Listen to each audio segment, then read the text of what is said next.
இன்றைய முக்கிய செய்திகள். அமைச்சர் பதவிக்காக திமுகவுடன் கூட்டணியை முறித்தது தவறான செயல். காங்கிரஸ் மீது இந்தியா கூட்டணி கட்சிகள் கடும் விமர்சனம். அதிமுக அதிருப்தி எம்எல்ஏக்கள் 21 பேர் மீது தகுதி நீக்க நடவடிக்கை இல்லை. 4 பேர் மீதான நடவடிக்கை தொடங்கப்பட்டதாக பேரவைத் தலைவர் அறிவிப்பு. காவிரி டெல்டாவில் தொடர் மின்வெட்டால் நீரின்றி பாளமாக வெடித்த விளைநிலங்கள். பயிர்க்கடனை முழுமையாக ரத்து செய்ய கோரி தொடரும் விவசாயிகளின் போராட்டம். H1B விசா கட்டணத்தை $1,00,000 உயர்த்திய ட்ரம்ப் உத்தரவு ரத்து. அமெரிக்க நீதிமன்றத்தின் அதிரடி உத்தரவால் இந்திய தொழில் முனைவோர் நிம்மதி.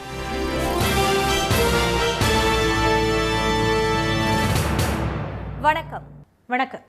அமைச்சர் பதவிக்காக திமுகவுடனான கூட்டணியை காங்கிரஸ் கட்சி முறித்துக் கொண்டது துரதிருஷ்டவசமானது என்று இந்தியா கூட்டணி கூட்டத்தில் சமாஜ்வாதி, RJD, இடதுசாரிகள் உள்ளிட்ட கட்சிகள் விமர்சித்துள்ளன.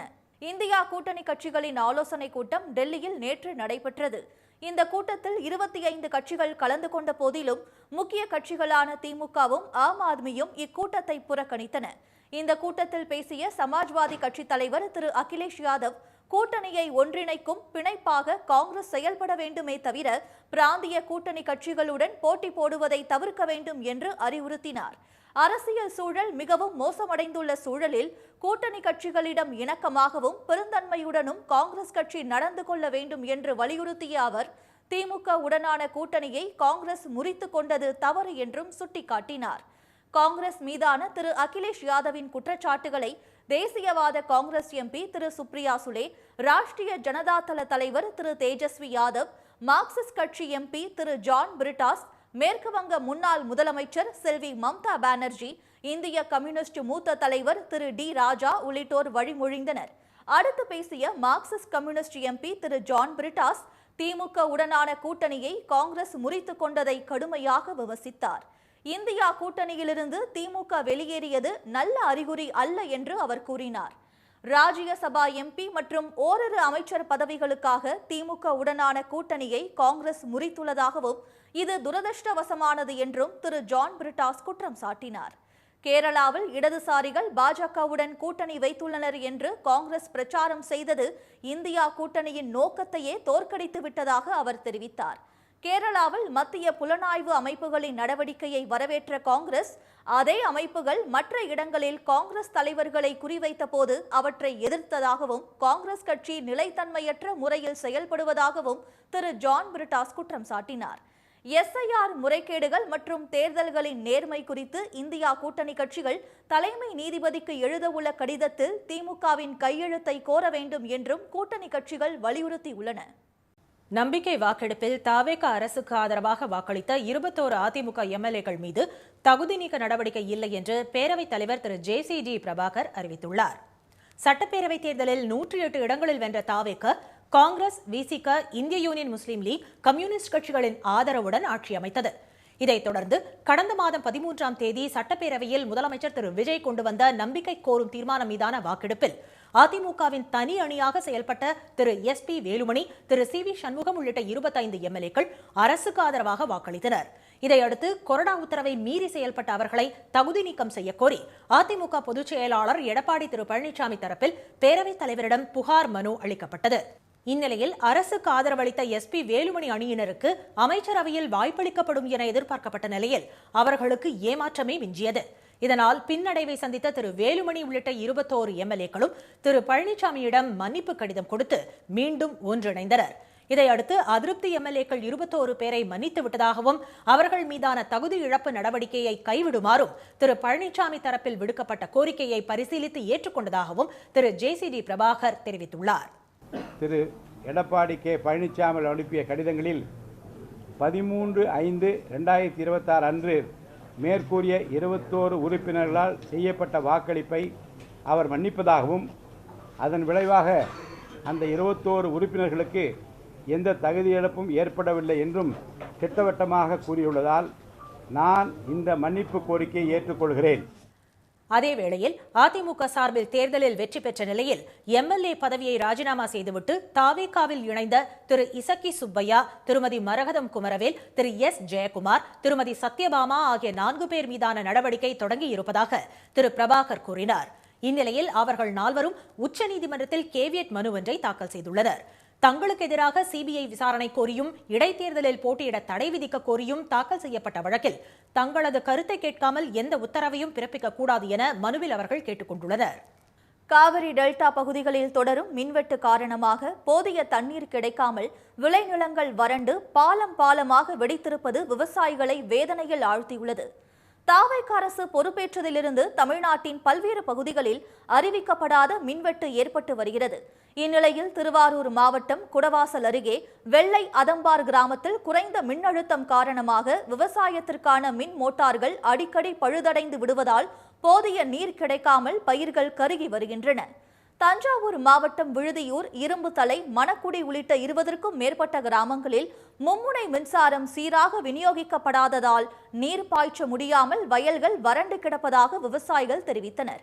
வோல்டேஜ் ரொம்ப குறைச்சலாக இருக்குது. எங்களுக்கு கண் முன்னே சாகிற நிலைமையில் இருக்குது. இந்த சூழ்நிலையில் நாங்கள் என்ன பண்ணுறதுனே தெரியல. முதலமைச்சர் என்ன சொல்கிறாங்கன்னா, ஷூட்டிங்கில் தான் இது பண்ணுறாரு. எங்கள்கிட்ட ஒரு நாள் எங்களோட விவசாயியோட ஒரு நாள் இருந்து பார்க்க சொல்லுங்கள். மோட்டரை நம்புறப்ப கரண்ட்டு எப்போ கொடுக்குறாங்கன்னே தெரியல. இப்போ காலையில் கொடுக்குற கரண்ட்டு நான் வயலுக்கு போனேன்னா நின்றுடுது. திரும்பி பார்த்தீங்கன்னா 3 மணி நேரம் சென்ட்டுங்கிறாங்க, 4 மணி நேரம் சென்ட்டுங்கிறாங்க. நேற்று நிம்மேலியிலலாம் பார்த்தீங்கன்னா சுத்தமாக கரண்ட்டே கிடையாது. திரும்பி 3 மணிக்கு கொடுத்த கரண்ட்டை 10 மணிக்கு ஆஃப் பண்ணிட்டு நைட்டு திருப்பேஸ் வரும்ன்ட்டு போய் வயலில் படுத்து கிடக்குறோம். நைட்டு 10 மணிலேருந்து கரண்ட்டை கொடுக்காத விடிய கிளம்புற 6 மணிக்கு கொடுக்குறாங்க.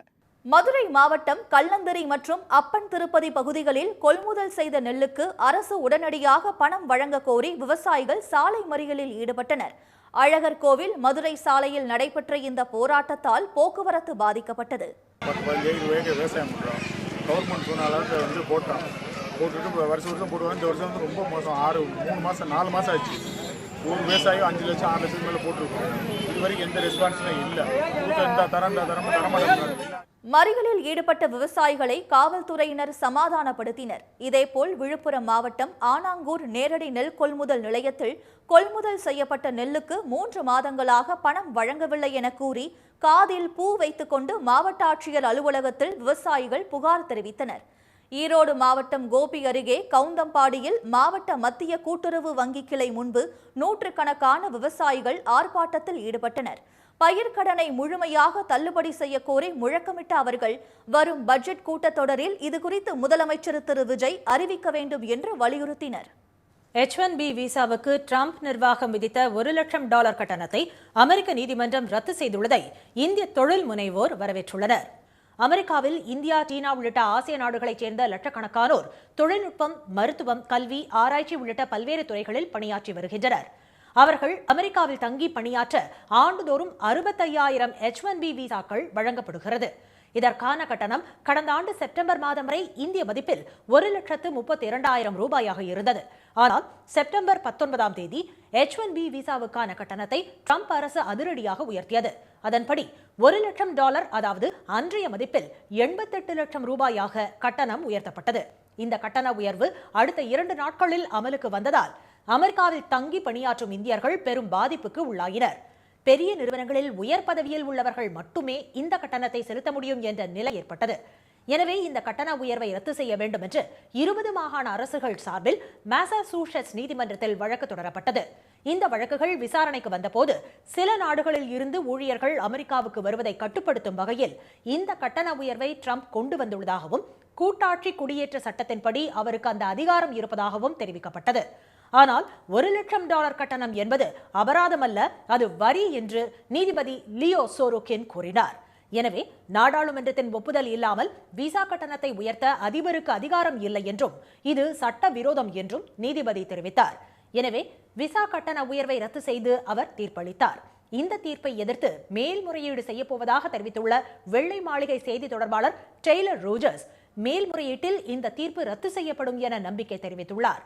H1B விசா கட்டண உயர்வு ரத்து செய்யப்பட்டுள்ளதை இந்திய தொழில் முனைவோர் வரவேற்றுள்ளனர். இதன் மூலம் அமெரிக்காவில் புதிய கண்டுபிடிப்புகள், ஆராய்ச்சிகள் மற்றும் தொழில் முனைவோருக்கான வாய்ப்புகள் கிடைக்கும் என்றும், உலகம் முழுவதும் இருந்து திறன்மிகு தொழிலாளர்கள் அமெரிக்காவில் பணியாற்ற முடியும் என்றும் அவர்கள் தெரிவித்துள்ளனர். பெண்கள் பாதுகாப்புக்கான சிங்கப்பெண் சிறப்பு அதிரடி படையை முதலமைச்சர் திரு விஜய் தொடங்கி வைத்தார். தமிழ்நாடு முதலமைச்சராக திரு விஜய் பதவியேற்ற விழாவில் பெண்கள் மற்றும் குழந்தைகள் பாதுகாப்புக்காக சிங்கப்பெண் அதிரடிப்படை தொடங்கப்படும் என்று அறிவித்தார்.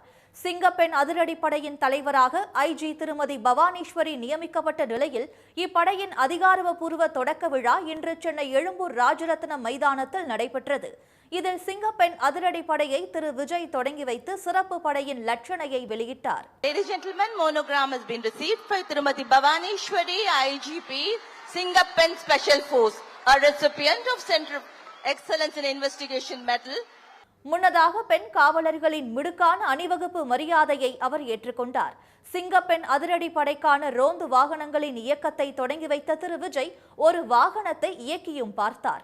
நிகழ்ச்சியில் டிஜிபி மகேஷ்குமார் அகர்வால், சிங்கப்பெண் அதிரடிப்படை தலைவர் திருமதி பவானீஸ்வரி மற்றும் காவல்துறை அதிகாரிகள் கலந்து கொண்டனர். நடந்து முடிந்த 5 மாநில சட்டப்பேரவைத் தேர்தலில் வெளிநாடுகளில் இருந்து வந்து வாக்களித்தவர்களின் விவரங்களை சேகரிக்கும் பணியை மத்திய மாநில அரசுகள் தீவிரப்படுத்தியுள்ளன. தமிழ்நாடு சட்டப்பேரவைக்கு ஏப்ரல் 23ஆம் தேதி நடைபெற்ற தேர்தலில் இலங்கை, இங்கிலாந்து, இந்தோனேஷியா, கனடா போன்ற நாடுகளில் குடியுரிமை பெற்றவர்கள் வாக்களித்துள்ளனர். அவர்கள் வெளிநாடு செல்ல முயன்றபோது சென்னை மற்றும் மதுரை விமான நிலையங்களில் கைது செய்யப்பட்டனர். கைவிரலில் இருந்த மையின் அடிப்படையில் முதலில் 25 பேர் கைது செய்யப்பட்டு சிறையில் அடைக்கப்பட்டனர். இது பெரும் அதிர்வலைகளை ஏற்படுத்திய நிலையில் இதுகுறித்து விசாரணை நடத்த பல்வேறு தரப்பினர் கோரிக்கை விடுத்தனர். இந்நிலையில் புதுச்சேரி, கேரளா, மேற்கு வங்கம், அசாம் தேர்தல்களிலும் வெளிநாட்டவர்கள் வாக்களித்ததாக தகவல்கள் வெளியாகியுள்ளன.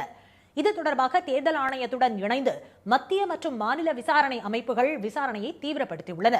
வெளிநாடுகளில் இருந்து தேர்தல் நேரத்தில் இந்தியாவுக்கு வந்து வாக்குப்பதிவுக்கு பிறகு 2-3 நாட்களில் திரும்பி சென்றவர்களின் விவரங்களை பெற குடியேற்றத்துறையின் உதவியை விசாரணை அமைப்புகள் கோரியுள்ளன. எஸ்ஐஆர் பணிகளின் போது சம்பந்தப்பட்ட நபர்களின் உறவினர்கள் அவர்களின் கையெழுத்தை போலியாக போட்டு விண்ணப்பத்தை அளித்துள்ளதாக கூறப்படுகிறது. இவ்வாறு போலியாக பிரமாண பத்திரம் தாக்கல் செய்வது மக்கள் பிரதிநிதித்துவ சட்டத்தின்படி தண்டனைக்குரிய குற்றம் என்றும் அவர்களுக்கு சிறை தண்டனை வழங்கப்படுவதுடன் வெளிநாட்டு குடியுரிமை ரத்து செய்யப்படவும் வாய்ப்புள்ளதாக அதிகாரிகள் தெரிவித்துள்ளனர். இனி வருவது செய்தி துளிகள். சட்டவிரோத பண பரிவர்த்தனை வழக்கில் கேரள எதிர்க்கட்சித் தலைவர் திரு பினராயி விஜயனின் மகள் திருமதி வீணா விஜயன் நாளை மறுநாள் விசாரணைக்கு ஆஜராக அமலாக்கத்துறை சம்மன் அனுப்பியுள்ளது.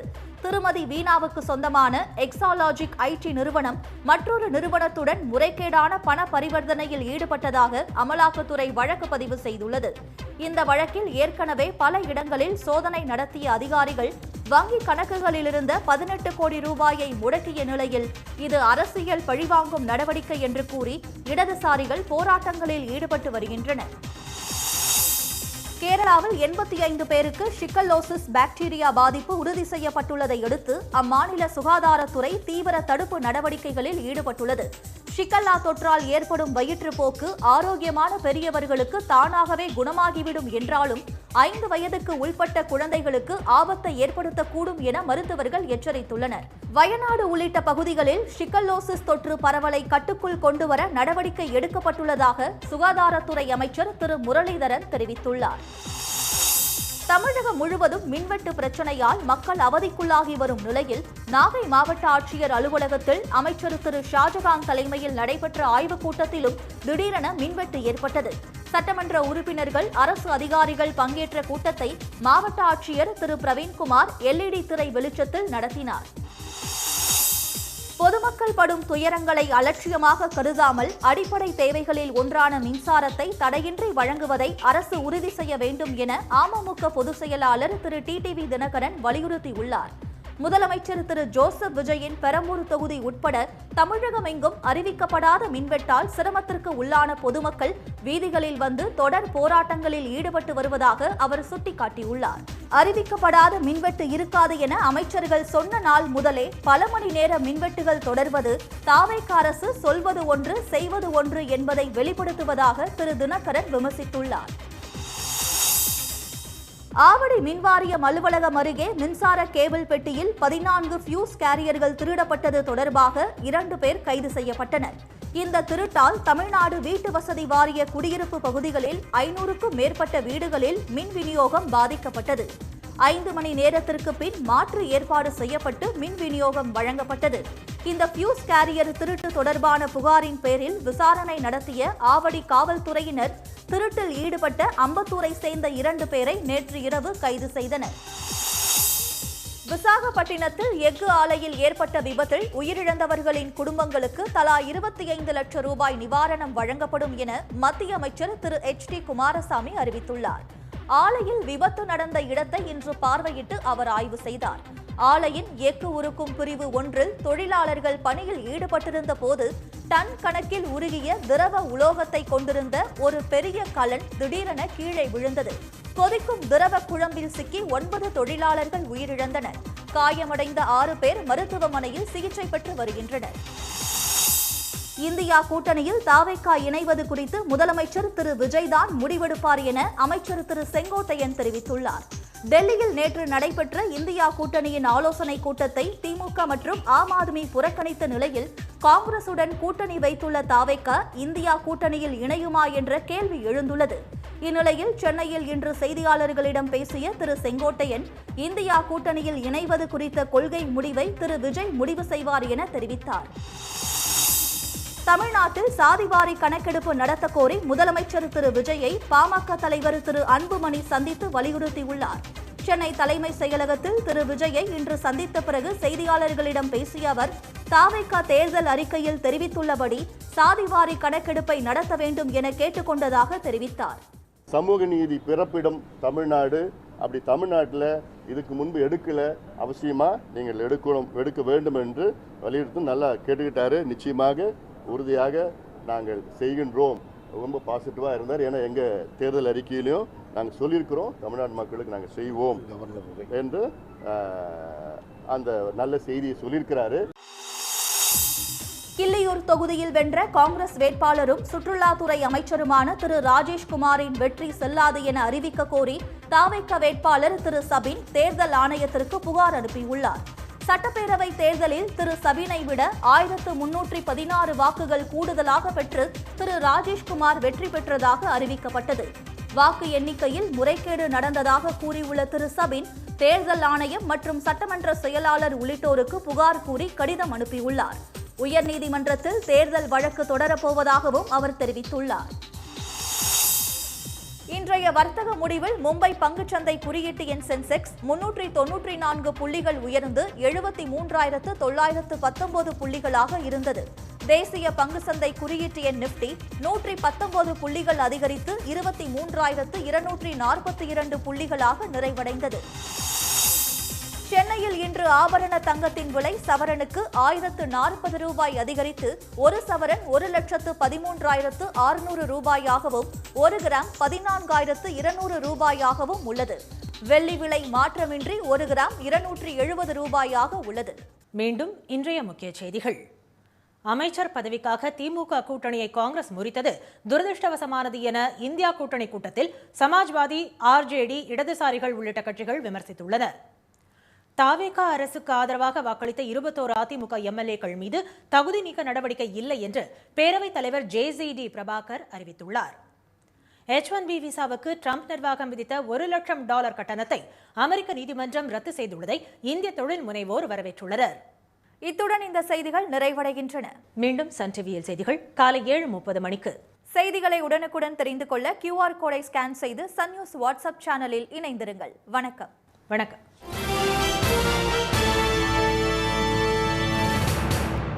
உடனுக்குடன் செய்திகளை தெரிந்து கொள்ள சன் நியூஸ் பெல் ஐகானை கிளிக் பண்ணுங்க.